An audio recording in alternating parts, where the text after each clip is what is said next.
Quando nós vamos então pensar na regressão, precisamos considerar alguns aspectos neurofisiológicos. O primeiro é que o cérebro é inconsciente, ele é atemporal, ele não diferencia imaginação de realidade.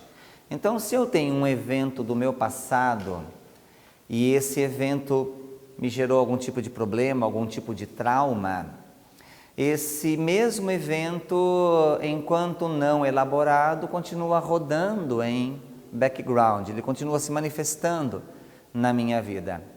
É que às vezes a gente age igual crianças, a gente fecha os olhos e acha que ficou invisível, né? E em paralelo, quando eu fecho os olhos para metade de uma verdade dentro de mim, eu minto para mim mesmo dizendo que ela não existe mais. Às vezes a gente diz assim, isso para mim está morto e enterrado. Ok. Se está morto, nada mais justo do que enterrar. Ocorre que quase sempre a gente enterra coisa viva. E esses zumbis se manifestam. Por isso que talvez inconscientemente chama-nos a atenção vídeos, séries que falam sobre zumbis, né? É uma grande representação, uma grande metáfora de questões que a gente carrega dentro de nós, zumbis internos, mortos vivos, coisas que nós sufocamos, que a gente tem medo de olhar e usamos de mecanismos, de falas, de estratégias, nos esforçamos para provar para alguém, para provar para nós mesmos que aquilo já está resolvido.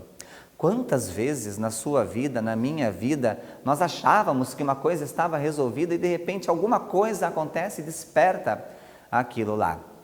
Então, quando nós, através de uma estratégia como a da regressão, vamos acessar estas informações, nós temos a oportunidade de olhar novamente para o que está ali guardado. Algumas experiências serão, por isso mesmo, mais intensas, outras menos intensas, mas assim, pelo menos na minha visão, não importa o quanto de intensidade ocorrerá. Na minha percepção, o que importa é a capacidade da pessoa de dar um outro significado e se sentir livre daquele significado antigo, agora que aderiu a um novo significado. Usando uma metáfora, é como se a nossa vida fosse uma tábua. E nessa tábua, cada experiência receberia um prego.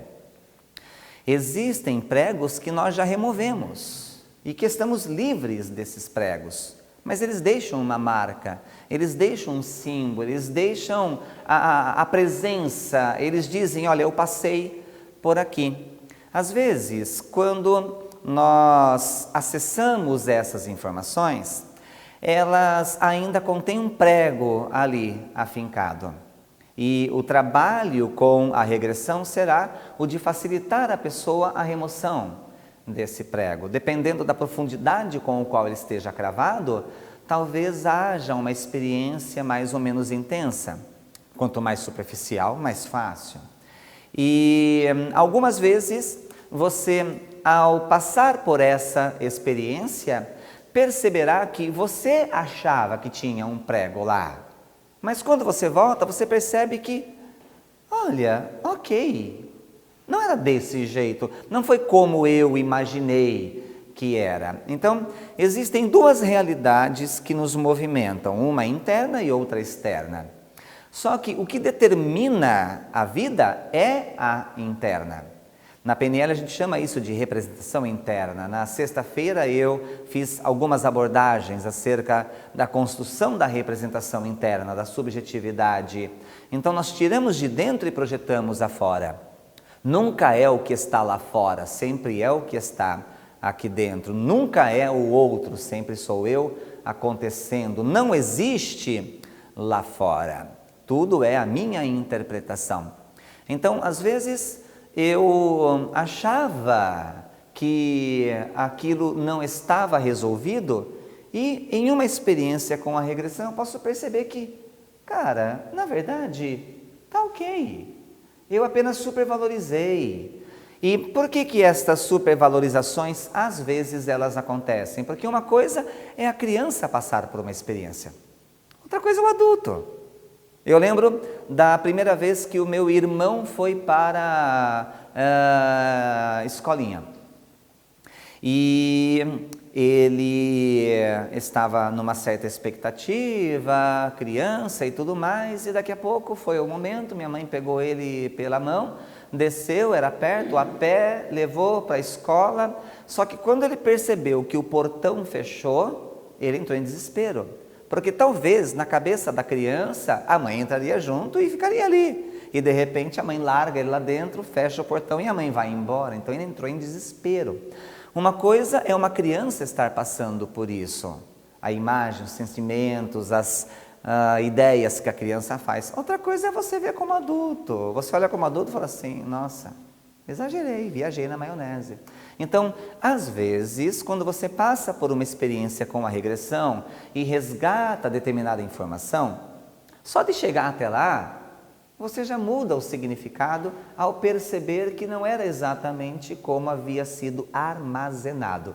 Mas existem sim experiências pelas quais a pessoa passou, até mesmo a criança passou, que embora haja sempre esta alucinação em torno, então a distorção acerca do fato em si, há sim um conflito, um trauma, um abuso, uma dor, né?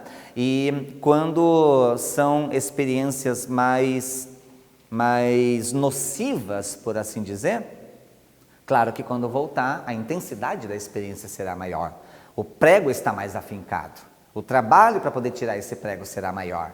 Às vezes o prego está enferrujado, se não tomarmos cuidado, ele pode quebrar e pode aumentar a dificuldade de tudo aquilo. Então, é aí que entra a nossa habilidade de condução da experiência para que a pessoa consiga tirar aquilo de lá.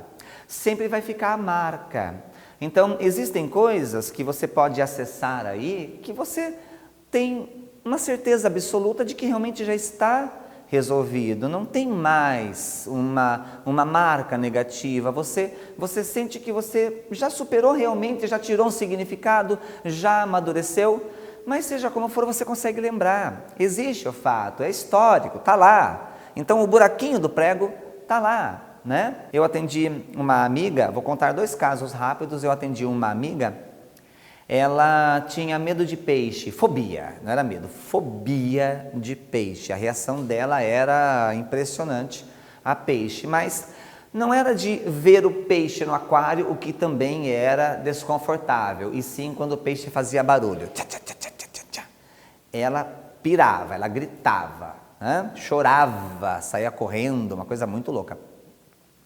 E ela veio para fazer uma terapia comigo, não foi para isso, mas ela citou, tinha um tempo e então fomos trabalhar com essa questão também.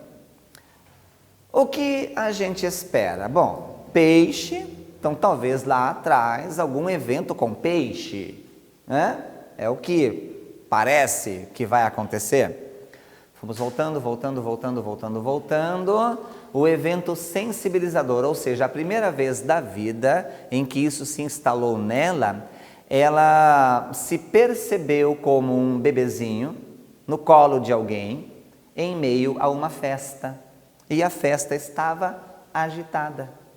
Então aquela agitação na festa estressou, sensibilizou o bebê e ficou ali. Em algum momento na vida, provavelmente ela viu um peixe se debatendo. A agitação do peixe foi uma espécie de metáfora, a representação da agitação de uma festa. Associou. Olha que coisa interessante, né? Curiosa, tá? É curiosa. E depois disso fizemos esse trabalho, né? A gente ficou anos sem se ver, porque ela mora fora, ela mora na Inglaterra. E ela voltou, veio para o Brasil e aproveitou e veio fazer o curso de PNL. E no curso de PNL ela mostrou uma foto de ela ali em meio a peixes. Acho que era um parque aquático e aí tinha um lance lá que tinha os peixes e ela no meio dos peixes e tal, né? Então, a gente consegue, às vezes, identificar eventos sensibilizadores que são nada a ver com o que a pessoa está se queixando, a fobia, o medo, o trauma, o problema. O outro é um senhor não, né? Ele tinha o quê? 65 anos. Aí ele tinha problema com lugar fechado. Porta fechada assim incomodava ele. Ele ficava de boa e tal, mas incomodava.